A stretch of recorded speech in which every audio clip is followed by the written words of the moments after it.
The one-eyed man was yelling and closing the gap between their boats. Vale was furious, but Basto told him to ignore him and focus on finding the young masters. The one-eyed man was relieved that the necromancer king is not here to help Basto, and he was ready to finish off Basto and end the Ogavert mercenary group. Vale found a small boat anchored on the magic stone side.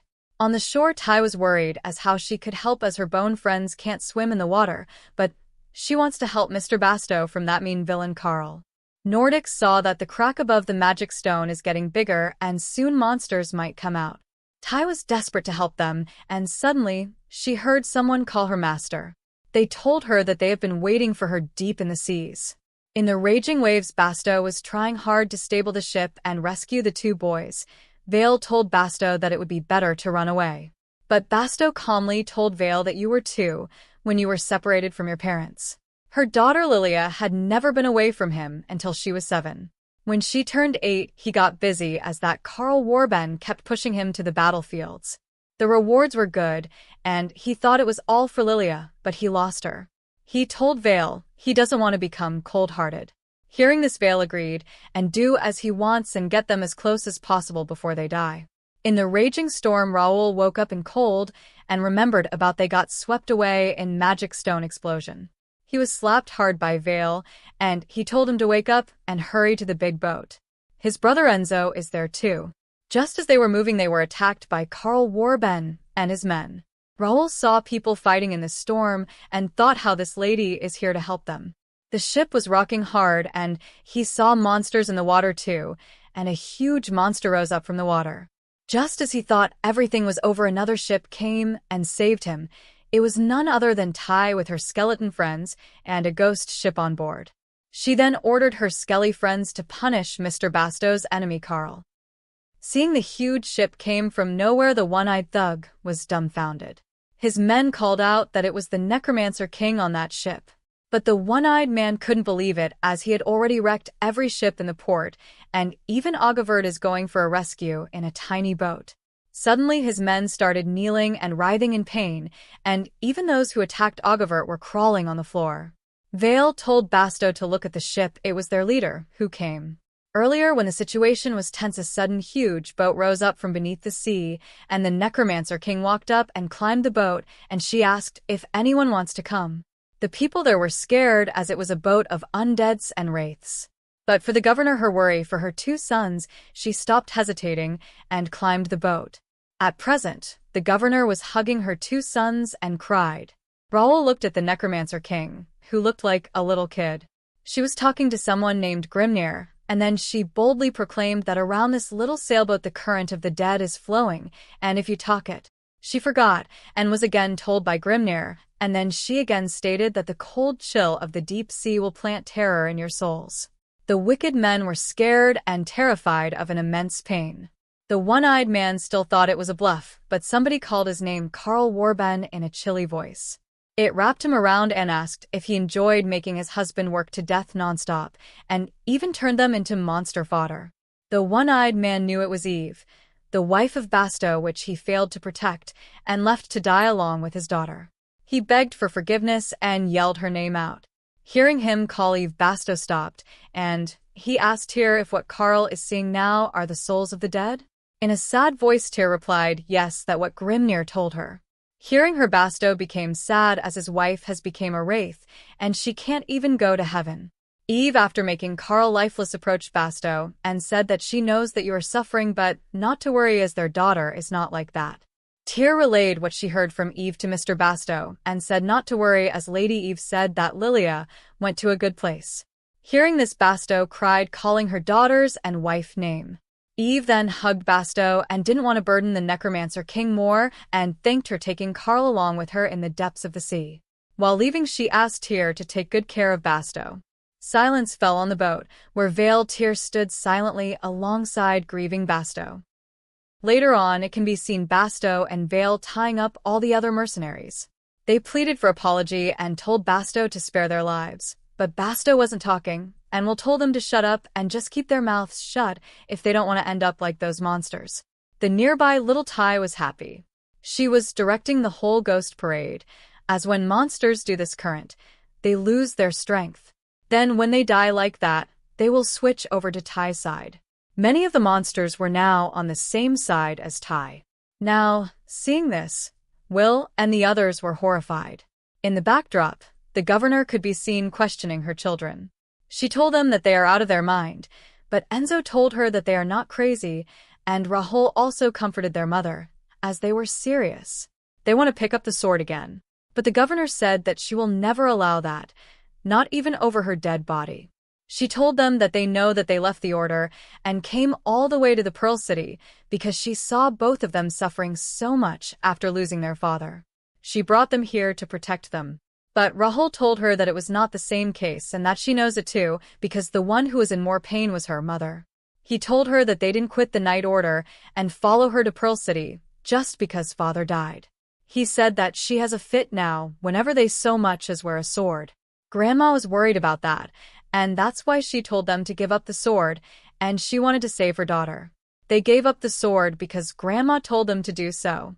It was never a good solution, but seeing how broken they were, Mother slowly came to her senses, and on the day they left the night order, she was secretly happy. They told her that they were scared too, just like Grandma said. And hearing this, the governor was momentarily silenced. Rahul told her that they absolutely do not resent her. They are not saying they dropped the sword because of her. She thought that she knows it better than anyone, that the twins take after their father. They were always upright and strong, and after losing their father, more than just grieving, they looked like they would have lost all drive. So, even she thought dropping the sword went too far. She knew that, but didn't stop them, and she couldn't push them forward to keep striving. She regretted that choice. She remembered their father. If he had been watching, he would be disappointed in her. Instead of being their support, she was dumping her own fears onto them. And she cried. She was burdening the children with her anxiety. But both of them told her that it is not the case, just so she knows. Because just being there, is their support, and they comforted their mother. She then asked them if they are going to prepare to return to the Holy Night Order. But they looked at the little necromancer king and told their mother that no, they are going to follow those people. The governor was surprised. But Enzo told her that they have never told her this. Their father died at the hands of the order. It was a battlefield where 4 units together attacked a large magic stone. Near the end of the siege, a small magic stone spawned. And, of all places, it was in a residential area. The problem was that area was technically outside the order's border. Since the Holy Knights are forces of the imperial family and church, it wasn't easy to get permission to attack a magic stone outside. Father kept insisting they attack that stone and leave. In order to protect the private houses, even the upper brass seemed to think they should act to protect the residents. But the imperial family denied that request. If only the support had been approved faster. It's the same with how slow they are being in responding to the magic stone that appeared in Pearl City today. If saving people and destroying monsters is supposed to be a truly holy duty, then mercenaries are starting to look holier than holy knights. The governor, hearing their thoughts, also felt the same, and she told them that to her eyes, it looked more like holy power when looking at Tai and the mercenary group Ogavert. Soon, the boat was now coming ashore. The people screamed that it was the necromancer king's ship. Ogavert has attacked the magic stone and come back. They looked at the mercenary group, who had protected them. The villagers cried in joy. They had been saved, and they thanked them. Nordics, the new intervener, told them not to crowd here because the necromancer king used a lot of power and needs to rest. Tai secretly thought that she was fine, but her arms and legs do feel a bit wobbly. Then Basto told her that mages must watch out for mana exhaustion, and just in case, she should rest well, and everyone in Ogavert should as well. The governor then called all of them and said that if it's all right, they should talk at the administration office. As the governor of Pearl City, she would like to formally express her thanks to Ogavert. Now, after completing her task, the whole ship soon dissipated in the sea again. Tai looked at them and thought that today, it was she again who saved the day. The governor told them that she thanked them. She expressed her thanks to Ogavert, and Tai was happy because she knows that the governor is the one who will repay kindness, and so they didn't refuse her invitation to go to her office. Everyone in the town cheered for her and thanked Ogavert and the necromancer king. They all praised them. Seeing this, Tai looked towards the ocean. She remembered the time when she called for her dad, and when he looked at her, she silently told that she protected everyone, and she fell asleep on Basto's shoulder. In her mind, she thought that she will also protect Daddy like this too. Somewhere in the open sea, before reaching the central continent, the mercenary group Ravaga and its leader, who was Tai's dad, were looking at the sea. He was trying to remember because that child clearly called Daddy while looking towards the side, and she was crying so sadly. So he turned around, and when their eyes met, she smiled like she was happy to see him. It was truly a strange feeling for him. He asked Elric, but Elric also didn't know anything. He knows that his mercenary group is made of people with nowhere to go back to. That's why he thought it is strange. Why is he so shaken by the voice of a child he has never met, and by that tear-streaked face? He was totally confused. And because, orphan or not, it's dangerous for a kid to be alone at a harbor at night, his anxiety grew. He then rushed towards the captain's office and asked if he could borrow a communicator. The captain agreed. The Ravaga leader knew that he needs to send an urgent request to the Pearl City governor's side, and for that, he has to contact through the Imperial family. He didn't like contacting the Imperial family, but it was urgent since they were not close. So as soon as he picked up the communicator, the ship's captain asked if he knew or if he had ever seen the necromancer king himself. The Ravaga leader asked, "What are you saying? The necromancer king?" The captain told him that yes, they say the Ogavert mercenary group visited Pearl City, and the youngest sailor he sent on an errand said he saw the real necromancer king. He said that she looked exactly like a little kid with bright yellow hair and such a clear, cute face that it was hard to believe it was all a disguise. Hearing him say this, the leader remembered Ogavert. He couldn't believe it. He stopped the communicator. He knew the information through the grapevine at a pub back then. He thought that he was being played by the necromancer king because of that fake disguise. Meanwhile, our little Tai was sleeping soundly in the governor's house. In the reception room inside the administration office, Vale asked the two boys, the twins, if they truly wanted to join Ogavert. Both agreed that yes, they want to and they need to meet the leader.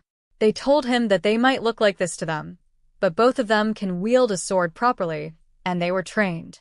But Vale was annoyed and told them, "If you have picked up a sword, then why didn't you show that much on the sea yesterday?"